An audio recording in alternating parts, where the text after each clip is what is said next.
మోకాల నొప్పులకు ఎటువంటి సర్జరీ లేకుండా ఎపియాన్ పెయిన్ క్లినిక్ అందిస్తున్న అత్యాధునిక చికిత్స. మోకాల నొప్పులతో సతమతమయ్యేవారు ఆయుర్వేదంలో అద్భుతమైన లేపం ఉందని, ఈ పెయిన్ కిల్లర్స్ తో పనే ఉండదని చెబుతున్నారు ఆయుర్వేద వైద్యులు.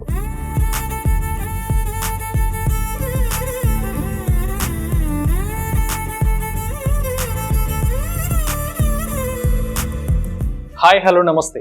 ఈరోజు మనం నీ పెయిన్స్, మోకాల నొప్పుల గురించి చర్చిద్దాం. అయితే మోకాల నొప్పులతో సతమతమయ్యేవారు పెయిన్ కిల్లర్స్ పై ఎక్కువగా ఆధారపడుతూ ఉంటారు. అయితే పెయిన్ కిల్లర్స్ విరివిగా వాడటం వల్ల చాలా అనర్థాలు ఉంటాయని, సైడ్ ఎఫెక్ట్స్ చాలా ఎక్కువగా ఉంటాయని డాక్టర్లు పదే పదే చెప్తున్నారు. అయితే ఇప్పుడు ఆయుర్వేదంలో అద్భుతమైన లేపం ఉందని, ఆ లేపాన్ని మనం యూజ్ చేయగలిగితే ఈ పెయిన్ కిల్లర్స్ తో పనే ఉండదని చెప్తున్నారు ఆయుర్వేద వైద్యులు డాక్టర్ హేమంత్ కుమార్ మనతో పాటు ఉన్నారు. నమస్కారం అండి. నమస్తే సార్, ఇప్పుడు మోకాల నొప్పులకు ఉపయోగించే పెయిన్ కిల్లర్స్ ఏవైతే ఉన్నాయో వాటితో సంబంధమే లేకుండా అద్భుతమైన లేపం ఉందని మీరు చెప్తున్నారు. సో ఆ లేపాన్ని ఈరోజు మా వ్యూవర్స్ కోసం మాకు డెమో రూపంలో చూపించండి. దానికి వెళ్లే ముందు అసలు మోకాల నొప్పులు రావడానికి గల ప్రధాన కారణాలు ఏమై ఉంటాయి? ఎందుకంటే మోకాల నొప్పులు ఎందుకు వస్తాయో అందరూ తెలుసుకోవాల్సి ఉంటుందండి. ఎందుకంటే ఇప్పుడు వయసు పైబడుతుంది అనుకోండి, వయసు పైబడుతున్నప్పుడు ఆబ్వియస్లీ మోకాల నొప్పులు వస్తాయని చెప్పి అందరికీ తెలుసు. కానీ వయసుతో సంబంధం లేకుండా 60లోనే కాకుండా 30లో కూడా మోకాల నొప్పులు చాలా మందికి వస్తాయి. సో మోకాల నొప్పులు రావడానికి గల ప్రధాన కారణాలు ఏంటంటే ఇంజురీ కావచ్చు. సో కాలు బెనకడం కానీ, పడిపోతే కాలు లోపల స్వెల్లింగ్ రావటం కానీ, ఇవేమైనా జరగవచ్చు. లేదంటే ఒబేసిటీ, అధిక బరువు వల్ల కూడా మోకాల నొప్పులు వస్తాయి. వయసు అరిగిపోయే డీజనరేటివ్ చేంజెస్ కావచ్చు, లేదు అంటే అధిక బరువు వల్ల కావచ్చు, లేదంటే పడిపోవడం వల్ల వచ్చే ఇంజురీస్ వల్ల కావచ్చు, లేదంటే కనుక ఎక్కువసేపు నిలబడి ఉండటం మోకాల పైన ఒత్తిడిని తీసుకొస్తుంది. కొంతమంది కార్ ఎక్కువ డ్రైవ్ చేస్తూ ఉంటారు. సో కార్ అది ఎక్కువ డ్రైవ్ చేసేటప్పుడు కాళ్ళ పైన పడే ఒత్తిడి మొత్తం కూడా మోకాలు అనేది తీసుకుంటుంది. సో దాని వల్ల కూడా మోకాల నొప్పులు వస్తాయి. అందరూ ఏం చేస్తారంటే మోకాల నొప్పి వస్తున్నాయి కదా అని చెప్పి ఒక పెయిన్ కిల్లర్ మాత్రం అనేది వేసుకుంటూ ఉంటారు. వెరీ ఫ్రీక్వెంట్ గా వేసుకుంటారు. సో ఆ మోకాల నొప్పులకి పెయిన్ కిల్లర్ వేసుకునే బదులు ఈ లేపాన్ని కనుక అప్లై చేసుకుంటే మోకాల నొప్పులు చాలా బాగా తగ్గుతాయి. ఫర్ సపోజ్ మోకాల నొప్పులు ఎక్కువ ఉన్నాయి అనుకోండి, వారం రోజుల పాటు రెగ్యులర్ గా, లేదు అంటే కనుక వారానికి ఒక 4 సార్లైనా ఈ లేపాన్ని కనుక అప్లై చేసుకుంటే కనుక మీకు పూర్తిగా ఒక 3-4 నెలల వరకు ఉపశమనం అనేది లభిస్తుంది. సో పెయిన్ కిల్లర్ల మీద మీరు ఆధారపడాల్సిన అవసరం అనేది ఉండదు. ఓకే. ఇప్పుడు ఆ లేపం తయారు చేయడానికి ఏమేమి ఇంగ్రీడియంట్స్ కావాలి, ఏం వస్తువులు మనకు కావాలి అనేది నేను మీకు చూపిస్తాను. మొత్తం అన్ని కూడా మనకి ఇంట్లో దొరికేవే ఉంటాయి. మీరు ఎక్కడికి వెళ్ళి కొనుక్కొని తెచ్చుకోవాల్సినవి ఎలాంటివి ఉండవు.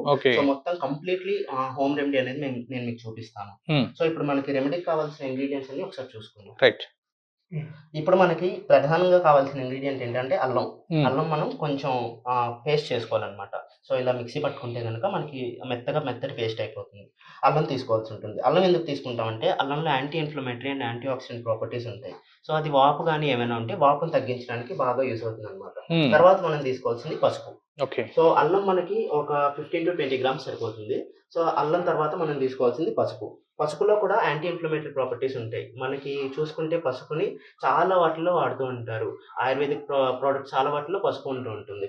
సో పసుపు ఇంకో దానికి దేనికి పనికి వస్తుందంటే మనకి ఇమ్యూన్ రెస్పాన్సెస్ ని మోడిఫై చేస్తుంది. అంటే మనం దేనికైతే నొప్పిని ఫీల్ అవుతామో ఆ రెస్పాన్స్ ని, అంటే ఆ సెన్సేషన్ ని తగ్గిస్తుంది. నొప్పి ఫీల్ అయ్యే సెన్సేషన్ పెయిన్ కిల్లర్ ఏదైతే చేస్తుందో ఆ ప్రాపర్టీస్ ని కలిగి ఉంటుంది మనకి పసుపు.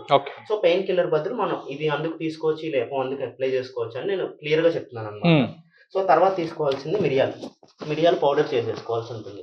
మీరు మిరియాలు పౌడర్ చేసుకోవచ్చు, లేదంటే పెప్పర్ పౌడర్ బయట దొరుకుతుంది కదా, పెప్పర్ పౌడర్ అయినా డైరెక్ట్ గా తీసుకోవచ్చు. పెప్పర్ పౌడర్, మిరియాల పౌడర్ మనకి ఏంటంటే అనాల్జెసిక్ గా పనిచేస్తుంది, అంటే ది బెస్ట్ పెయిన్ కిల్లర్ గా పనిచేస్తుంది అనమాట.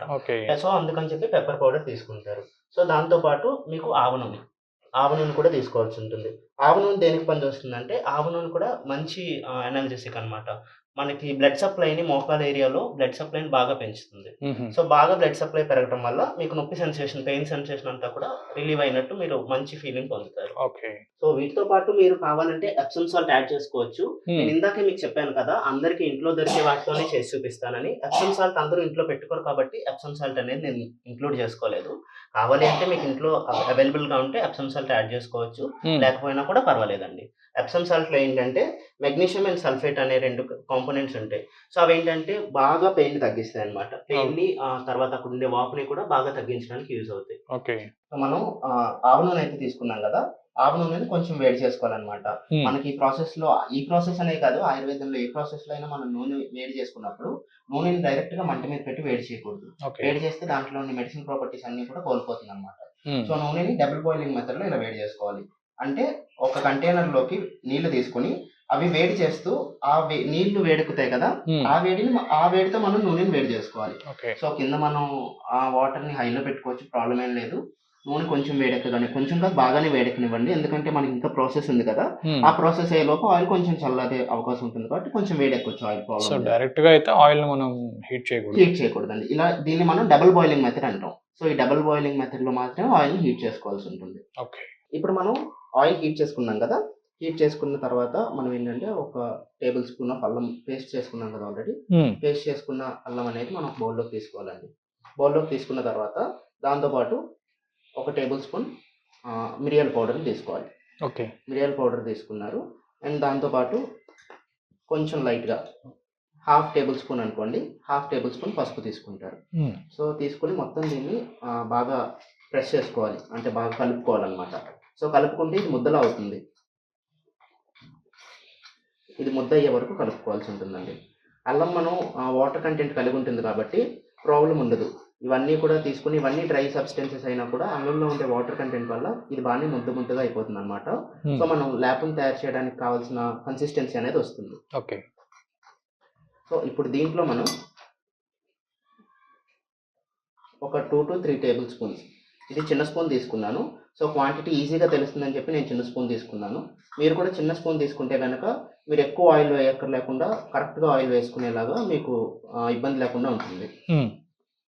సో ఇది స్టోరేజ్ చేసుకోవచ్చా ఒకసారి మనం ప్రిపేర్ చేసుకుని? ఇది మనం తీసుకున్న ఇంగ్రీడియంట్స్ అన్ని ఉన్నాయి కదండి, అల్లం కానీ, మిరియాల పౌడర్ కానీ, లేకపోతే పసుపు కానీ, ఇవన్నీ మనం కలిపేసి ఉంచుకోవచ్చు.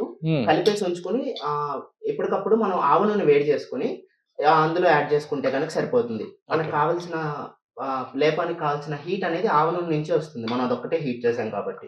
కానీ మీరు 2 days ఒకసారి కలుపుకుంటే బెస్ట్ అండి, ఎందుకంటే అల్లంలో ఉండే ఆ వాటర్ కంటెంట్ అనేది పోతే మనకి మళ్ళీ లేపం ప్రిపేర్ అవ్వదు అనమాట, అది పొడి పొడిగా ఉండిపోతుంది. ఎప్పటికప్పుడు తయారు చేసుకోవడం బెటర్. అసలు ఇది పెద్ద టైం టేకింగ్ ప్రాసెస్ ఏం కాదు, ఒక 5 నిమిషాల్లో అయిపోయి, చాలా సింపుల్ గా ఉంది, చాలా సింపుల్ ప్రాసెస్ అండి. సో ఇప్పుడు మనకి లేపం అనేది రెడీ అయిపోయింది. సో ఇలా కన్సిస్టెన్సీ ముద్దగా ఉండాలన్నమాట. ఈ ముద్దగా ఉన్న లేపాన్ని మనం ఎక్కడ పెయిన్ ఉంటే అక్కడ మోకాల మీద అప్లై చేసుకోవచ్చు. ఎలా అప్లై చేయాలి ఏంటనేది ఇప్పుడు నేను మీకు చూపిస్తాను. ఇప్పుడు మనకు తయారైన లేపం ఉంది కదండి, సో అది పూర్తి బాగా వేడిగా ఉండాలి. ఇందాక మనం ఆవు నూనె వేడి చేసుకున్నాం కదా, ఆవు నూనె బాగా వేడి చేసుకుంటే కనుక చర్మం ఓడ్చేంత వేడితో మనం తీసుకోవాలి లేపాన్ని. సో తీసుకుని మోకాల మీద ఇలా అద్దుకోవాలన్నమాట. సో ఇలా ఒళ్ళు ఓడ్చేంత వేడిగా ఉండాలండి. ఇందాక చెప్పాను కదా, అల్లంలో ఉండే ప్రాపర్టీస్ అవన్నీ కూడా మీకు వాపుని లాగడానికి బాగా, వాపుని తీసేయడానికి బాగా యూజ్ అవుతాయి అన్నమాట. సో మోకాలి పరిమాణం ఎంత ఉంటే అంత పరిమాణంలోని కూడా మనం అప్లై చేసుకోవాల్సి ఉంటుంది. సో ఇలా మోకాలి పరిమాణం అంతా కూడా కవర్ అయ్యేలాగా మనం లేపాన్ని అప్లై చేసుకోవాలి. మీకు ఏమైనా పని ఉంటే గనక దాని మీద క్లాత్ ర్యాప్ చేసేసుకోవచ్చు, గుడ్డతో చుట్టేసుకోవచ్చు. కానీ గుడ్డతో చుడితే ఏమవుతుందంటే మనం వేసిన ఆముదం ఉంది కదా, అది ఆవ నూనె ఉంది కదా, ఆవ నూనె మొత్తం కూడా లాగేసుకుంటుంది అనమాట, క్లాత్ అనేది ఆవ నూనె లాగేసుకుంటుంది. సో మీకు అక్కడ మళ్ళీ ఆ ఎఫెక్ట్ అనేది తగ్గిపోతుంది. ఇలా ఒక 1/2 hour to 1 hour ఉంచుకుంటే సరిపోతుంది. మీరు ఇంకా ఉండగలను అంటే మాక్సిమం 2 hours వరకు ఉండొచ్చు, ఉంటే కనుక ఇంకా మంచి రిజల్ట్ ఉంటుంది. ఎంత ఎక్కువసేపు ఉంటే అంత ఎక్కువ రిజల్ట్ ఉంటుంది. సో 2 hours కంటే ఎక్కువైతే ఉంచకండి, ఎందుకంటే అప్పటికే అందులో ఉండే వేడంతా తగ్గిపోతుంది కాబట్టి దానివల్ల ఇంకేం ఎఫెక్ట్ ఉండదు. సో పెయిన్ కిల్లర్స్ తో పని లేకుండా మా వ్యూవర్స్ కోసం ఒక మంచి లేపాన్ని ఈరోజు మాకు చెప్పారు. Thank you.